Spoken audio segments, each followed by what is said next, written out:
We just heard from a senior Port Authority official after the breaking news overnight when a plane crashed into another vehicle at LaGuardia Airport with 2 people now confirmed dead.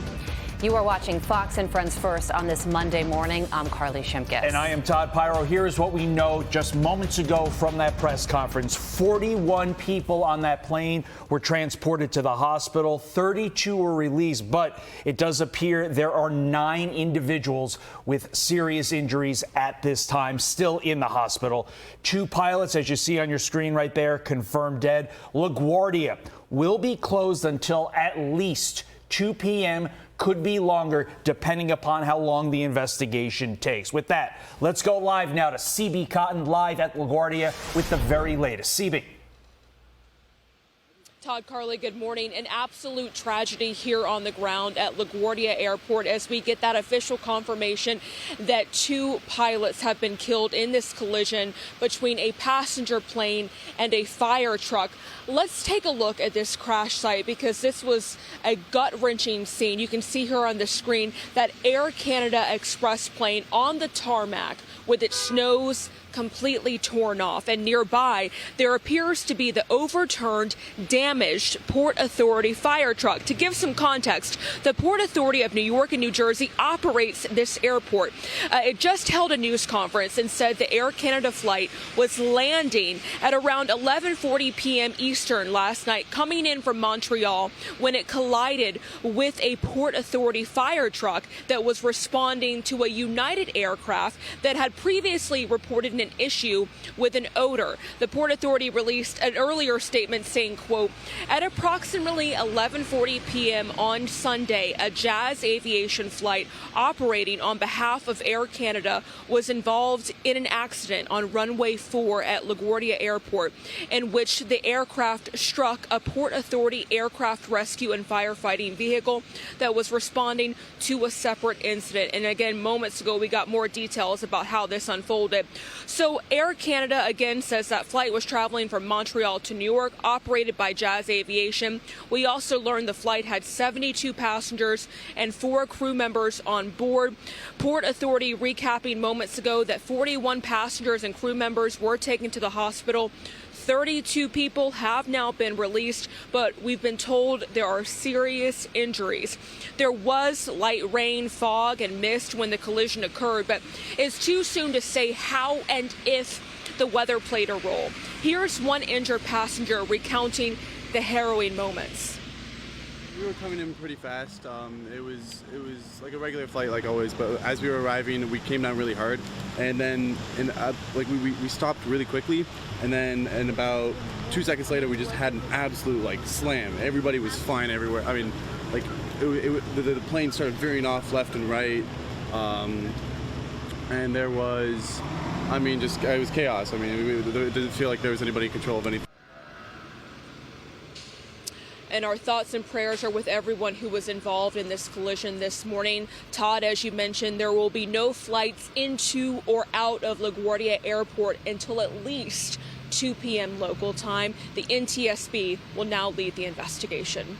Back to you in the studio. Remarkable to hear that first-hand account from that passenger, CB. CB Cotton live for us at LaGuardia Airport. CB, we thank you so much. Let's bring in former NTSB investigator Charley Pereira. Charley, we do know that the NTSB is launching a GO team to investigate this collision. So what are your thoughts on what led to this crash and what we know so far?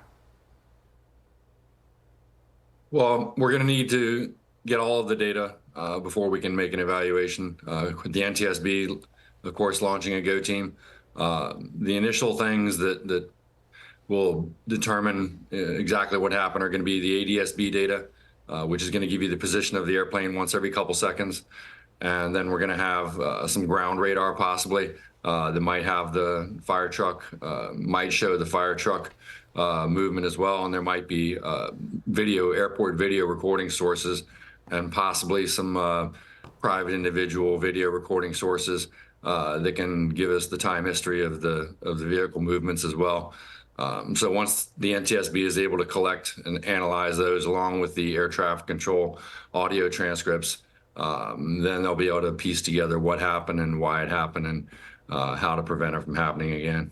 Charlie, there was a guest on with Ashley Strowmire during our breaking news overnight coverage who said the plane was possibly going at this point in the landing process between 20 and 30 miles an hour. But when you look at this footage, this does not look like an interaction between two vehicles going 20 to 30 miles an hour. We've all seen accidents on the side of a road where a car's gone 30 miles an hour. It doesn't look like this. How fast do you think these two vehicles, the plane and the fire vehicle from Port Authority, were possibly going at this point?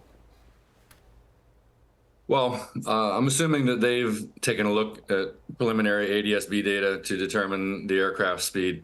But keep in mind, the aircraft is mostly an aluminum fuselage, and that fire truck is more than likely mostly a steel structure. And their combined velocities together are going to result in significant damage to that aluminum airplane. I liken them to flying beer cans, basically, compared to the structural integrity of a fire truck. So if they used initial preliminary ADSB data to come up with that number, that might be true. And especially if they were coming at each other, if their velocity vectors were pointing at each other, then the combined velocity could have been significantly higher. So if the truck was going 50 miles an hour and the airplane was going 30 miles an hour, if they were going right at each other, that would be a combined impact of 80. Mm-hmm. So, we're just going to have to take a look at what the data show. But when I first saw the pictures last night, when you guys called me at 1 a.m. or 2 a.m., whatever it was, to discuss my coming on the show, the only thing it showed was the initial pictures. And my first thoughts were, wow, the pilot compartment on that airplane, I'd be really surprised if the pilots didn't suffer at least significant injuries. And it sounds now like the pilots were killed. So that's a terrible thing to have happen. The cockpit voice recorder audio on this one is going to be important. That'll give us a lot of the audio leading, or all of the audio leading up to the crash.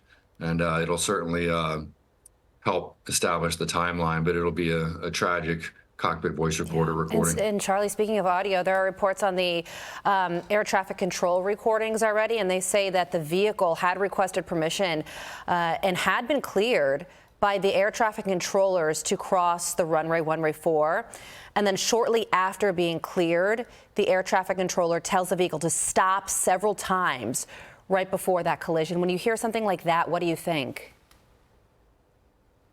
Well, we're going to basically, an animation will show everybody exactly what happened in real time and allow us to visualize and hear exactly what's going on in this tragedy. And it sounds to me, from what you're saying, like there may be some hearing issues on the part of the fire truck that will be examined later.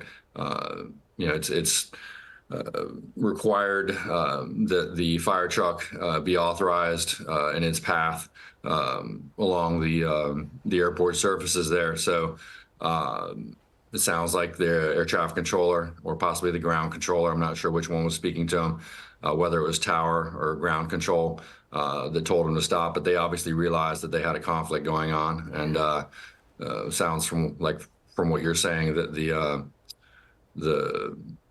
the driver of the fire truck was not able to hear that and take action in a timely basis to comply with the air traffic controller, ground controller instructions.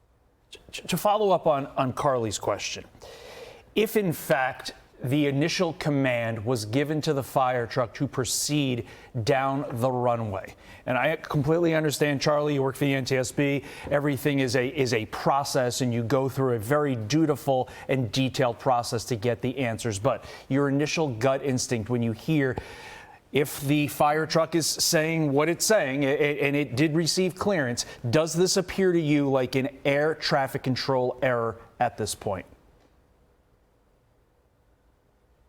It's way too early for me to be declaring probable cause in this case, but from the evidence that you've provided thus far, although it might be speculation at this point, if that is the case and the facts do lead us to that finding, then yes, there are going to be obviously air traffic and ground control issues, especially with respect to coordinating with the, as they call it, ARF, Airport Rescue and Firefighting vehicles. And it's not surprising.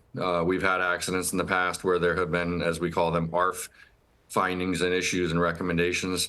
For example, on the San Francisco Asiana crash over a decade ago that I worked on, if you recall, we didn't have any fatalities caused by the initial crash, but some of the passengers that were on the runway surface were run over by ARF vehicles and killed in the process and injured. So this is going to be yet another tragic airplane accident that leads us to some improvements and safety recommendations in the airport rescue and firefighting ARF category. Yeah, listen, Charlie, LaGuardia is now closed until 2 p.m. at the earliest, which means there are going to be major impacts to flyers, considering there are already bottlenecks at the airport right now. But our thoughts and prayers certainly go out to those 2 pilots who have been confirmed dead. Charley Pereira, we thank you so much for your time. Be sure to like and subscribe for all the Fox News latest on YouTube and catch full shows streaming now on Fox One.